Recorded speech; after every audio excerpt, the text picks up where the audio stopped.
Have you ever thought, man, I would do something like that, but I might make a terrible mistake? Or, I really want to try this, but what if I make a mistake? Or, damn it, I made a mistake. You know, the whole shenanigans around this idea of a mistake.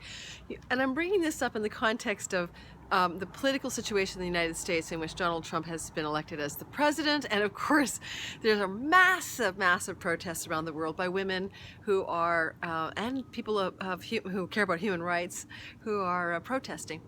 And we could say that it was a mistake that Bernie Sanders didn't step down, and we could say, step up and Hillary didn't step down, or it was a mistake that he was elected. And we can say in our own lives, darn it, I'm afraid to make a mistake, or I made a mistake. And I want to talk about how this idea of a mistake is paralyzing and untrue from an awakened perspective.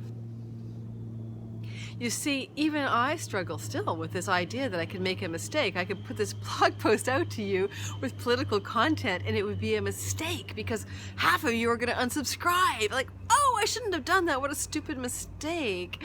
It's not a mistake, though. You see, if half of you unsubscribed, you're not my half, and it's okay.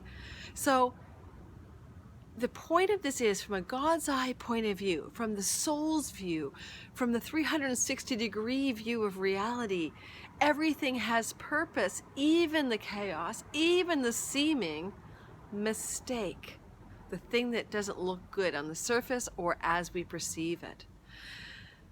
In my own life, I have a big thing around the idea of making a mistake. When I was married to my first husband for 17 years, the thing that kept me in there much longer than I needed to be, much longer than I think, well, much longer than, I lingered longer than maybe necessary for fear of making a mistake.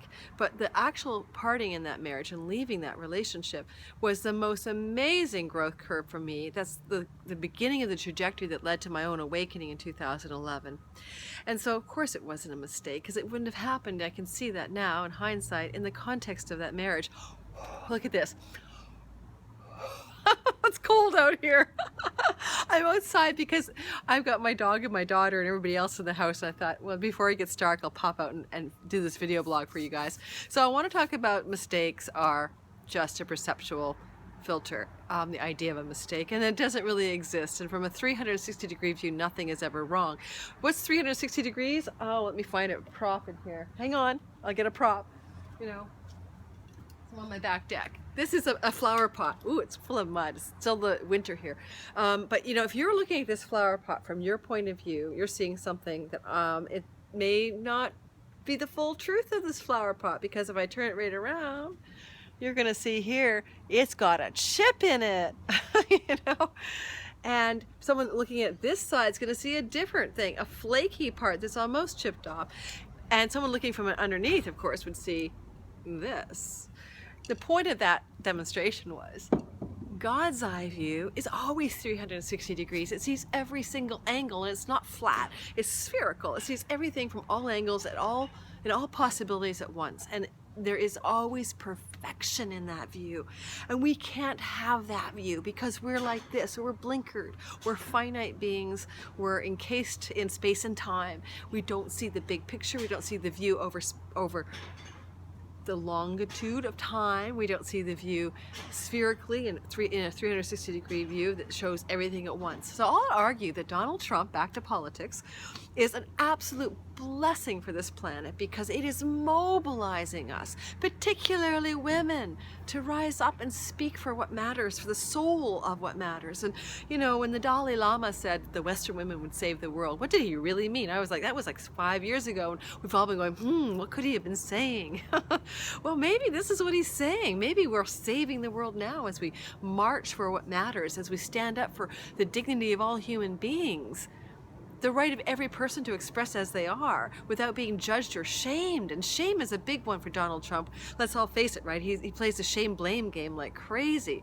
It is just so not at the level of awareness of the truth, of reality, of who we all are, because we're all one. Why would you point the finger and shame and blame another? You're blaming and shaming yourself at the deepest level of being.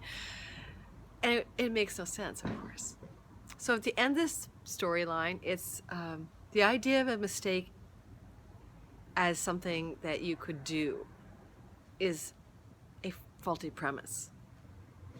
You could miss the mark, which is the Hebrew word for sin, and missing the mark means you're aiming high and you don't quite get there. But that's not a mistake. That was like, thank God you aimed really high, and next time you might hit the mark. It's like a runner or an athlete, right? They have to do it over and over and over again to finally get that result, that time they want, or that height that they need to jump.